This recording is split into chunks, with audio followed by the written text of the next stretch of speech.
Hi all. ഇന്ന് എനിക്ക് ഓഫായതുകൊണ്ട് തന്നെ ഞങ്ങൾ വിചാരിച്ച് ഇന്ന് പുറത്തൊക്കെ ഒന്ന് പോവാം. പിന്നെ ഇഷാന് കുറച്ച് ദിവസമായിട്ട് കഫിൻ്റെ കുറച്ച് പ്രശ്നമുള്ളതുകൊണ്ട് അതും കൂടെ ഒന്ന് ഹോസ്പിറ്റലിൽ കാണിക്കാമെന്ന് വിചാരിച്ചു. അപ്പോൾ ആൾ കുറച്ച് പേടിയിലാണ് ഹോസ്പിറ്റലിൽ പോയാൽ സൂചി വെക്കുന്നുള്ളത്. അപ്പോൾ പുറത്തൊക്കെ നല്ല അടിപൊളി വൈബാണ് രാത്രി ഇവിടെ പോവാൻ. രാവിലെ അത്ര രസമൊന്നുമില്ല, രാത്രി നല്ല ലൈറ്റൊക്കെ അതിനെക്കൊണ്ട് നല്ല വൈബാണ്. അപ്പോൾ ഡോക്ടർ ഇപ്പോൾ കാണുന്ന പേടിച്ചിരിക്കുകയാണ് ഇഷാന്. ഇപ്പോൾ സൂചി വെക്കുന്നുള്ള പേടിയാണ് കൊണ്ട് അച്ഛനെ ഇങ്ങനെ പറ്റിയിരിക്കുകയാണ്.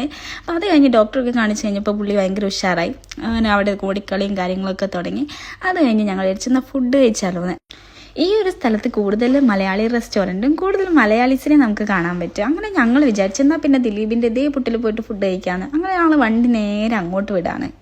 നൈറ്റ് ഇവിടെ പാർക്കിംഗ് കിട്ടാൻ വളരെ ബുദ്ധിമുട്ടാണ്. പ്രത്യേകിച്ച് വീക്കെൻഡ് ആണെങ്കിൽ പാർക്കിങ്ങിൻ്റെ കാര്യം നമ്മൾ ചിന്തിക്കേ വേണ്ട. ഇതാ കാണുന്നതാണ് ദേ പുട്ട്. ഷാന് ബേബി ചെയറൊക്കെ ഇട്ട് കൊടുത്ത് അവനെ നല്ല സേഫ് ആക്കി എടുത്തിട്ടുണ്ട്. ഇത് നമുക്ക് നല്ലോണം ഫുഡ് കഴിക്കാൻ പറ്റും. അവിടെ എത്തിക്കഴിഞ്ഞാൽ ഒരു കൺഫ്യൂഷൻ എന്താണെന്ന് വെച്ചാൽ ഇതിലിപ്പോൾ ഏത് ഓർഡർ ചെയ്യുന്ന, കാരണം മെനുവിലെല്ലാം ദിലീപിൻ്റെ സിനിമേൻ്റെ പേരാണുള്ളത്. അപ്പോൾ ഇതിലേതിനെ ടേസ്റ്റ് ഉണ്ടാവുക എന്നറിയില്ലല്ലോ. അങ്ങനെ ഞങ്ങൾ ഓർഡർ ചെയ്തത് ഒരു ചിക്കൻ പുട്ട് കോംബോ ആയിരുന്നു. പിന്നെ പൊറോട്ട, അപ്പം, പിന്നെ ചിക്കൻ റോസ്റ്റ്, കുറച്ച് ഇവർക്ക് കഴിക്കാനായിട്ട് ഫ്രഞ്ച് ഫ്രൈ, ഇതായിരുന്നു ഓർഡർ ചെയ്തിട്ടുണ്ടായിരുന്നത്. ഇഷാനും മുല്ലയ്ക്കും അത് ഭയങ്കരമായിട്ട് ഇഷ്ടപ്പെട്ടു. അവർ എൻജോയ് ചെയ്താണ് കഴിച്ചിട്ടുണ്ടായിരുന്നത്. ബഹറിലുള്ള മലയാളിക്ക് ഇത് ട്രൈ ചെയ്യാൻ പറ്റിയൊരു സ്പോട്ടാണ്. അവിടെ നല്ല നാട്ടിൽ കിട്ടുന്ന അതേപോലത്തെ ഫുഡും പിന്നെ മലയാളം സോങ്സും കുറേ മലയാളീസൊക്കെ ഉള്ളതുകൊണ്ട് നമുക്ക് നാട്ടിലത്തെ അതേ ഫീൽ തന്നെ കിട്ടും അവിടെ നിന്ന് കഴിക്കുമ്പോൾ. പിന്നെ അവിടെ നിന്ന് എനിക്ക് ഇഷ്ടം തോന്നിയൊരു സാധനമാണ് അവിടുത്തെ കട്ടൻ ചായ.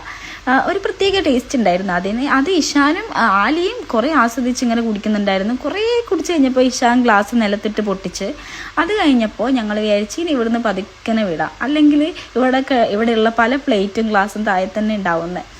അങ്ങനെ അവിടെ നിന്ന് അവർ കുറച്ച് കളിക്കുകയൊക്കെ ചെയ്തു. അത് കഴിഞ്ഞിട്ട് ഞങ്ങൾ വിചാരിച്ചു നാളെ ഞങ്ങൾക്ക് വർക്ക് ഉണ്ടല്ലോ, ഇപ്പോൾ രാവിലെ എല്ലാവർക്കും നേരത്തെ പോകണം, ഞങ്ങൾക്ക് നേരെ റൂമിലേക്ക് തന്നെ പോകാമെന്ന് വിചാരിച്ച് ഞങ്ങൾ അവിടെ നിന്ന് ഇറങ്ങി മുൻപ് തന്നെ ഒരു ചേട്ടൻ കോഴിക്കുട്ടി കേൾക്കുന്നുണ്ടായിരുന്നു. ഇവർ രണ്ടുപേരും ഭയങ്കര വശി, എനിക്ക് കോഴിക്കുട്ടീനെ വേണമെന്ന്. അങ്ങനെ ഞങ്ങൾ രണ്ടുപേർക്കും കൂടെ ഒരു കോഴിക്കുട്ടീനെ മേടിച്ച് വണ്ടിയിൽ നിന്ന് അത് രണ്ടും കൂടി അങ്ങോട്ടും ഇങ്ങോട്ടും അടി ഉണ്ടാക്കി ആ കോഴിക്കുട്ടീൻ്റെ കാല് പൊട്ടിച്ച്.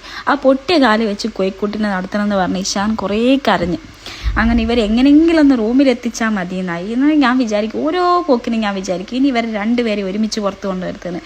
എന്നാലും ഇവരിങ്ങനെ സങ്കടം, ഇവരെ രണ്ടാളും അഭിനയമൊക്കെ കാണുമ്പോൾ പിന്നെ ഞങ്ങൾ ഇവരെ രണ്ടുപേരെയും പുറത്ത് കൊണ്ടുപോയി പോകും. അപ്പോൾ നിങ്ങൾക്ക് മറ്റൊരു വീഡിയോ പിന്നെ കാണാം. Bye bye.